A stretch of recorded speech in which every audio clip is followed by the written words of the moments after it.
Hi, I'm Mark Birch, and today I'm going to be exploring the representation of transformation in Chapter 10 of Dr. Jekyll and Mr. Hyde. The transformation of Jekyll to Hyde is initially described as one that causes racking pangs. The adjective racking has connotations of torture, as the rack was a horrific method of torture employed in order to dislocate the victim's joints. It's an apt term given the physical changes undergone by Jekyll. Stevenson follows this with a hyperbolic list that conveys the extent of the pain suffered, a pain that cannot be exceeded at the hour of birth or death. Stevenson may have chosen these polar extremes as they represent forms of transformation, the creation and loss of life mirroring the birth of Hyde and death of Jekyll. The first item in the list, a grinding in the bones, reinforces the effects of the rack in terms of tearing bones from their sockets. The onomatopoeic grinding provides a disturbing phonological immediacy to the description. Jekyll suffers both physically and spiritually through the process of transformation. While the grinding in the bones represents physical pain, the horror of the spirit represents spiritual pain. For Victorian readership, the hour of birth or death marked those moments when the physical and spiritual meet. The pain of the transformation is contrasted with the pleasure that follows. Jekyll is described as feeling something indescribably new and incredibly sweet. This is a reference to the purely evil aspect of his nature that he now resides within. The sweetness may be an allusion to the pleasure to be derived from the anonymity that the transformation has provided. Jekyll's now free to pursue the acts that his status in Victorian society would ordinarily deny him access to. A series of comparative adjectives convey the contrast between Jekyll and Hyde. He's now younger, lighter, happier in body. And it's important to recognise that Stevenson specifically attributes Hyde's happiness to the physical. For whatever acts he wishes to pursue in the form of Hyde, they are likely to be physical.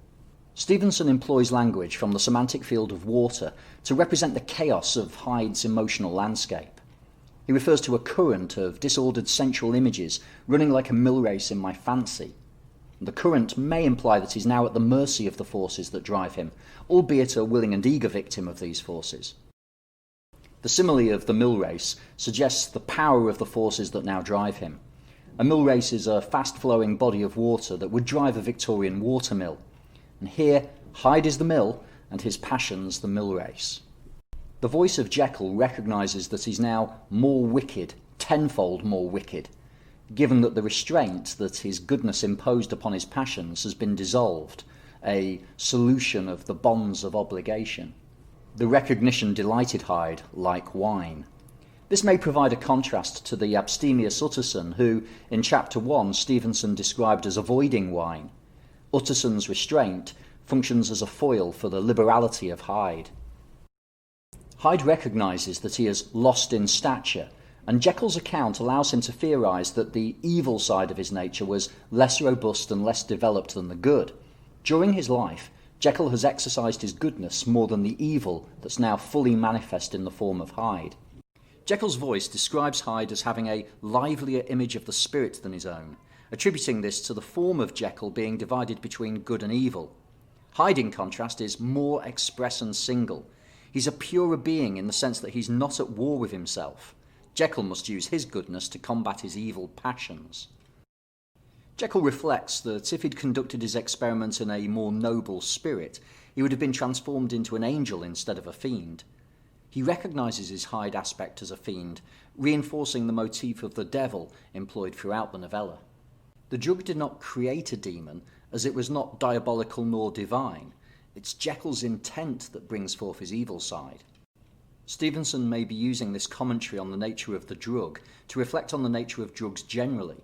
Stevenson's biographer stated that in his youth, Stevenson and his cousin pursued girls together and smoked hashish when they could get it. He was also allegedly a frequent user of cocaine. Stevenson illustrates the philosophy that the drug exacerbates the characteristics of the user rather than changing those characteristics. The transformation sequence concludes with a conceit of imprisonment. Jekyll's disposition, or character, is the prison house that's restrained Hyde. He represents the freeing of Hyde through the simile, like the captives at Philippi. And this is clearly an intertextual or historical allusion, but its reference is ambiguous. Many critics claim that this is a reference to Antony and Octavius freeing the supporters of Brutus and Cassius when they were defeated at Philippi in 42 BC. This event was dramatised by Shakespeare in Julius Caesar. In Act 5, Scene 5, at Philippi, Octavius states, "All that served Brutus, I will entertain them." However, the Shakespearean allusion is tenuous at best, given that Brutus's men are not strictly captives. As soon as Brutus is defeated, Octavius makes the proclamation that the men may now follow him. It also seems at odds with Stevenson's work, as it suggests a humility and generosity in freeing the captives that Jekyll doesn't possess. A more compelling allusion is to Acts of the Apostles chapter 16. Here Paul, whilst in Philippi, cast a spirit out of a female slave. The woman's supernatural powers were being exploited by her masters, who had Paul and Silas imprisoned. God is described as creating an earthquake and freeing the bonds of the prisoners. Not only does this allusion convey the power of the drug, but it provides a reference to the character of Paul of Tarsus. The biblical figure of Paul, formerly Saul, could be viewed as a paradigm of duality, prefiguring Jekyll Hyde in terms of a transformation that creates a transition between evil and good.